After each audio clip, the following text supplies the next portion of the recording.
حیث شئتم رغدا، بستی میں وافر مقدار میں تمہیں رزق ملے گا، جہاں سے تمہارا دل کرے، جو دل کرے کھاؤ، بس صرف ایک کام کرنا ہے۔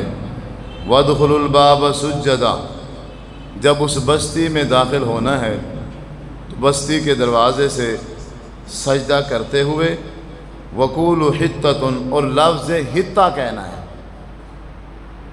لفظ حِطّہ کا معنی ہے بخشش، آپ نے گناہوں کی معافی مانگنا، دروازے میں سجدہ کرنا ہے اور لفظ کیا کہنا ہے؟ حِطّہ، مطلب اللہ تعالیٰ سے اپنے گناہوں کی معافی۔ نغفر لکم خطایاکم، اللہ تعالیٰ نے کہا جب تم سجدہ کرو گے، لفظ حِطّہ کہو گے، ہم تمہارے سارے گناہ معاف کر دیں۔ رزق کا انتظام پہلے ہو چکا ہے، رزق کا انتظام پہلے ہو چکا ہے، باقی رہی آخرت۔ بس تم اس دروازے سے داخل ہونا، سجدہ کرنا اور کہہ دینا حِطَّةٌ نغفر لکم خطایاکم، معاف کر دیں گے ہم۔ وَسَنَزِيدُ الْمُحْسِنِينَ، اور جو کچھ ہم نے آپ کو عطا کیا ہے یہ صرف یہی نہیں ہے، ہم مزید بڑھا دیں گے۔ اگر تم ہماری بات مانتے رہو گے، محسنین میں آ جاؤ گے، نیکیاں کرتے رہو گے، تو اللہ تعالیٰ کے احسان بھی بڑھتے جائیں۔ فَبَدَّلَ الَّذِينَ ظَلَمُوا قَوْلًا غَيْرَ الَّذِي قِيلَ لَهُمْ، پر ان ظالموں نے ایسا نہ کیا، اللہ کہہ رہا۔ بھائی فون سن لے پھر بات کر، سن لو۔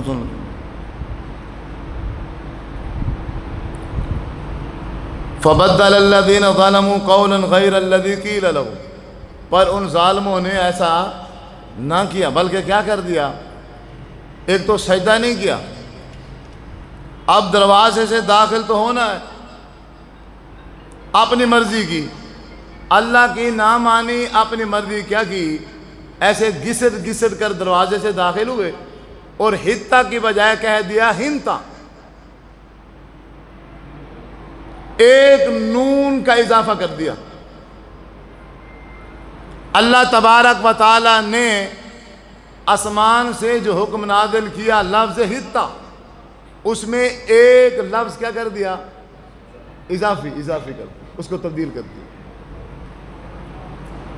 فَأَنزَلْنَا عَلَى الَّذِينَ ظَلَمُوا رِجْزًا مِّنَ السَّمَاءِ بِمَا كَانُوا يَفْسُقُونَ، اللہ تعالیٰ نے ان ظالموں پر آسمان سے عذاب نازل فرما دیا۔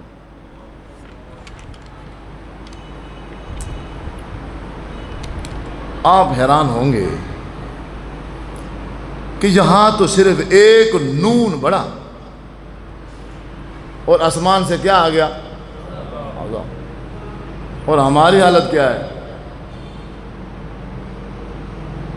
حِطّہ کا حِطّہ پورا تبدیل ہو گیا، حِطّہ رہا ہی نہیں ہے۔ آسمان سے جو شریعت آئی اب وہ شریعت نہیں ہے۔ ہمارے مزاج، ہمارے ذہن، ہماری طبیعتیں، ہماری رسمیں، ہمارے طور طریقے، ہماری خوشیاں، ہماری غمیاں، ہماری نمازیں، ہمارے روزے، زکوٰۃ، عشر، سونا اٹھنا بیٹھنا، کوئی چیز ایسی نہیں ہے کہ جو آسمان سے آئی ہوئی شریعت سے میچ کرے۔ سب کچھ تبدیل کر دی۔ ہم کہتے ہیں کہ ہم مسلمان بنیں گے، پر کیسے؟ اسی طرح مسلمان بنیں گے جیسے مکے کے مشرکوں نے کہا تھا۔ سورہ یونس کہتی ہے، انہوں نے کہا تھا اللہ کے رسول صلی اللہ علیہ وسلم سے، ٹھیک ہے ہم آپ کی بات مانتے ہیں، بس صرف آپ کیا کریں؟ ائتی بقرآن غیر ھذا، یہ قرآن نہ ہو، یہ قرآن یہ نہ ہو، چلیں ٹھیک ہے پھر ہم آپ کی بات مان لیتے ہیں۔ ائتی بقرآن غیر ھذا، یہ نہ ہو، کوئی اور لے آؤ، چلو مان لیتے ہیں۔ اچھا چلو یہ مشکل ہے، اگر آپ اتنا نہیں کر سکتے ہو چلے پھر بھی ہم آپ کی بات مان لیں گے. او بدلہ، اس میں سے کوئی جگہ جو ہم کہیں گے وہاں ہمارے کہنے کے مطابق، ہماری مرضی کے مطابق تھوڑی تھوڑی کیا کر دو، تبدیلی کر دو.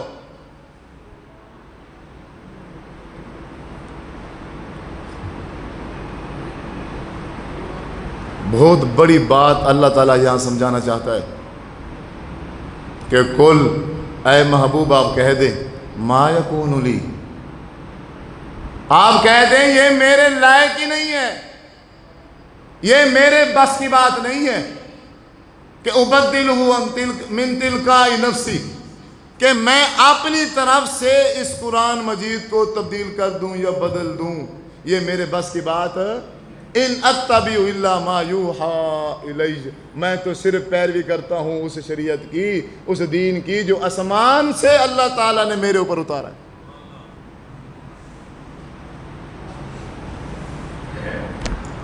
1,24,000 کم و پیش نبیوں کے نبی،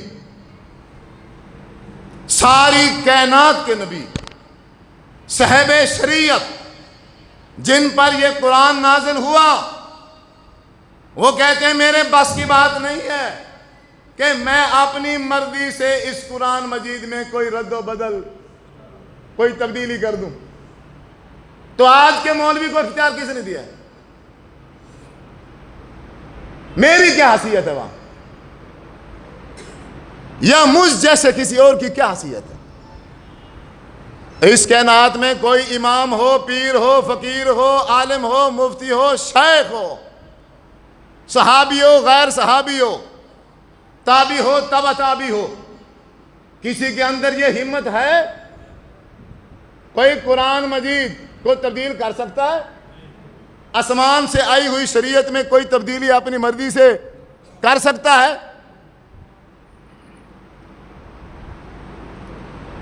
آپ جس طریقے پہ عبادت کرتے ہو، اب ناراض نہ ہونا، آپ جس طریقے پر عبادت کرتے ہو کیا وہ طریقہ وہی ہے جو آسمان سے اللہ تبارک و تعالی نے اتارا ہے؟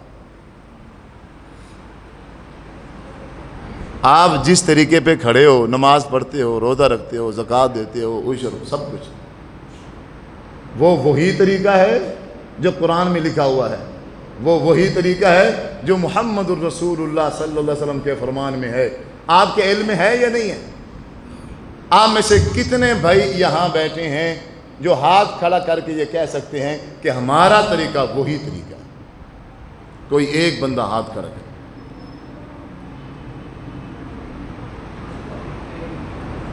آپ کا نام؟ آپ کا طریقہ وہی ہے جو آسمان سے شریعت آئی ہے؟ آپ کو کیسے پتہ چلا؟ نہیں ایسے نہیں، دلیل دو. بے آپ کو کیسے پتہ چلا کہ میرا جو طریقہ ہے وہی طریقہ ہے جو آسمان سے شریعت آئی؟ پتہ بھی تو ہونا چاہیے نا. کیا آپ نے قرآن مجید کو ترجمے سے پڑھا ہے تو پتہ چلا ہے، یا آپ نے حدیث رسول صلی اللہ علیہ وسلم کا مطالعہ کیا ہے خود اپنی آنکھوں سے، پھر جا کے پتہ چلا کہ ہاں میرا طریقہ وہی طریقہ؟ ایسا ہے؟ یہ نہیں چلے گا کہ میں اہل حدیث ہوں اور ہمارا طریقہ جو ہے نا صحیح ہوتا ہے، یوں نہیں چلے گا. ہم اہل دیوبند ہیں تو ہمارا طریقہ صحیح ہوگا، ہم اہل سنت ہیں تو ہمارا طریقہ کیا ہوگا؟ ٹھیک ہوگا. اس طرح تو پھر سارے ٹھیک ہیں. آپ دیکھو کہ عام میں سے کتنے ایسے بزرگ ہیں، نوجوان ہیں، میرے بھائی ہیں، جنہوں نے خود سے کوشش کر کے اپنا چھوٹا سا چھوٹا عمل، اپنا بڑا سا بڑا عمل، اس کو شریعت کے مطابق کیا، پڑھ کے، سمجھ کے، دلیل دیکھ کر. کوئی ایک مثال اس مجلس سے مل جائے. یہ شریعت اتنی نازک ہے، اللہ تبارک و تعالی نے سورۃ حاقہ میں ارشاد فرمایا وَلَوْ تَقَوَّلَ عَلَيْنَا بَعْضَ الْأَقَاوِيلِ لَأَخَذْنَاهُ بِالْيَمِينِ ثُمَّ لَقَطَعْنَا مِنْهُ الْوَتِينَ. اے محبوب، اگر آپ نے اپنی مرضی سے کوئی بات کر دی اور کہہ دیا کہ یہ اللہ نے کہا ہے، آپ سن لیں، لَأَخَذْنَاهُ بِالْيَمِينِ، ثم لقطعنا منه الوتین، دائیں ہاتھ سے ہم پکڑ کر شارک کاٹ دیں گے.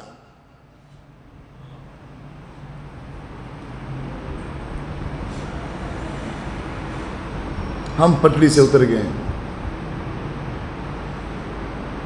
ہم فرقوں کے چکروں میں پڑ گئے، ہم جماعتوں میں تقسیم ہو گئے ہیں، بٹ گئے. ہمیں بننا کیا تھا اور ہم بن کیا گئے. یہ شریعت اتنی حساس ہے کہ آپ صلی اللہ علیہ وسلم نے حضرت براء بن عازب رضی اللہ تعالیٰ عنہ کو فرمایا،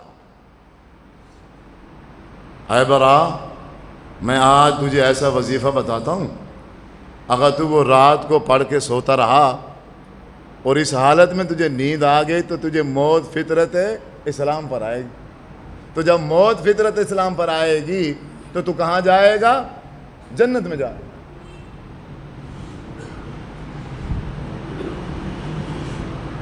جب موت فطرت اسلام پر آئی تو کہاں جائے گا؟ جنت. اور میں یا رسول اللہ صلی اللہ علیہ وسلم آپ مجھے سکھا دیجیے وہ وظیفہ کیا ہے.